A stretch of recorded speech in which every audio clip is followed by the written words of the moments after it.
For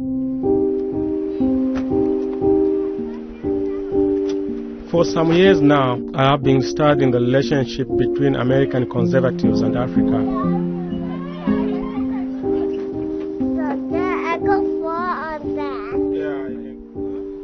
Do you think it has joined?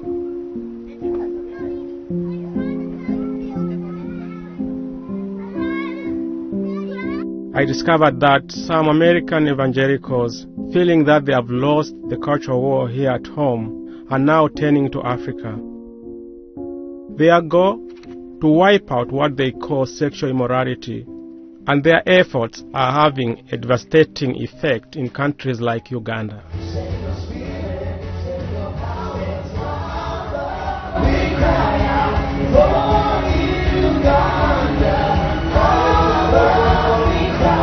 The West has been in a decline.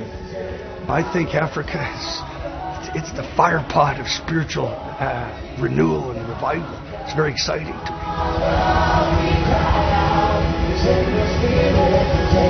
I've been to Uganda because we are investing in these different churches there. We are in the most prosperous country of the world. What if we used our influence here and got money here? Because you can get money here easier than anywhere in the world. It's just a natural connection.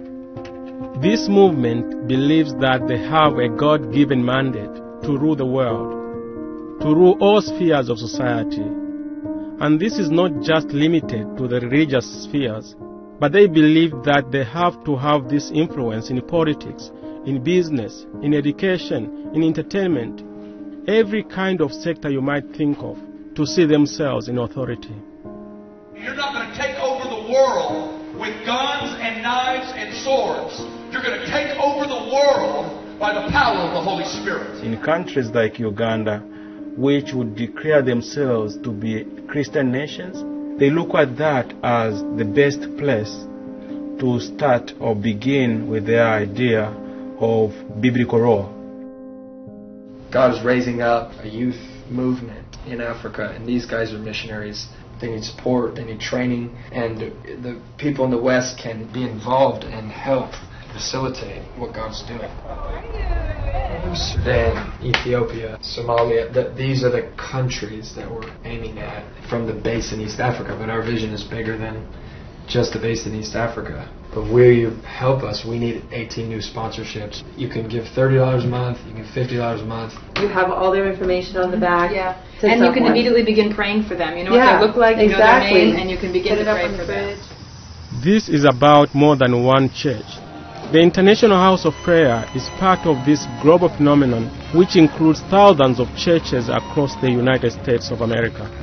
Hallelujah! Yeah. I've been going to Uganda since 2002. If you place the map over you of Africa, Uganda is right over your heart.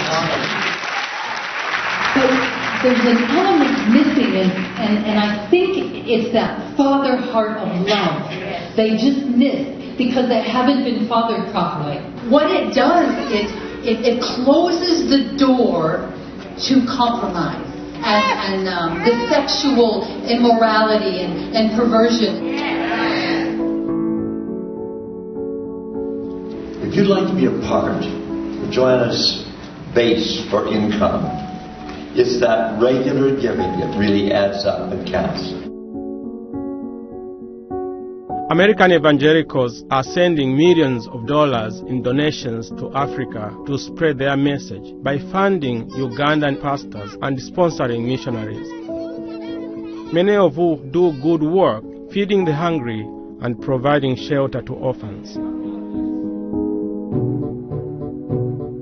But some of that money just goes to feed a dangerous ideology that teaches that gays, lesbians, transgender, and bisexual people do not have a place in God's kingdom and are a threat to society. And it's not easy to say no to the flesh and to say yes to God.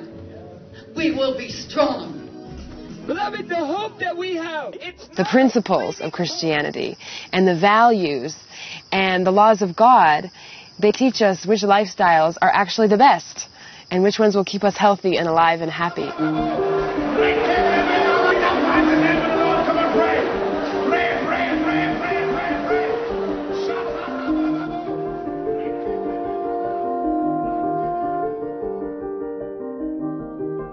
MP David Bahati proposed a bill in Parliament to punish persons engaged in same-sex relations in Uganda. If one is a serial offender, the bill states the death penalty will be mandatory. Do I believe that that's a lifestyle, a godly lifestyle? No. I think it's against God's law.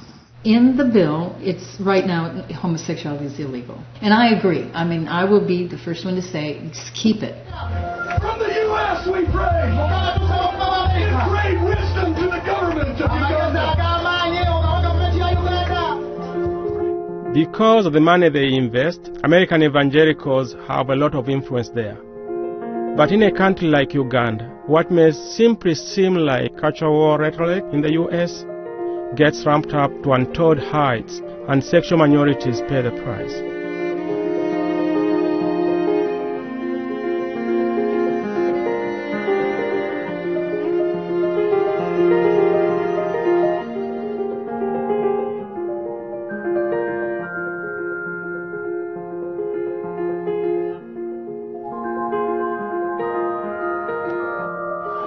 In Africa, Sodom is an abomination.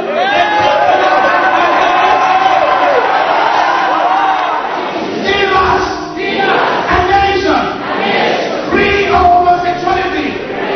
We are ready to fight against homosexuality. The first time I spent at the police station was the worst, because I've never been assaulted just because of what I am. They tortured me, they abused me. I don't want to think about the police station. Usually when people are putting the money in the collection plate, they don't know where the money is going. They see this poor face of an African child, the same money which a person would have given in faith, in good hope that I'm helping, can be used, and at times is being used to destroy people's lives in various parts of Africa. Those who are ready to kill, those who are doing homosexual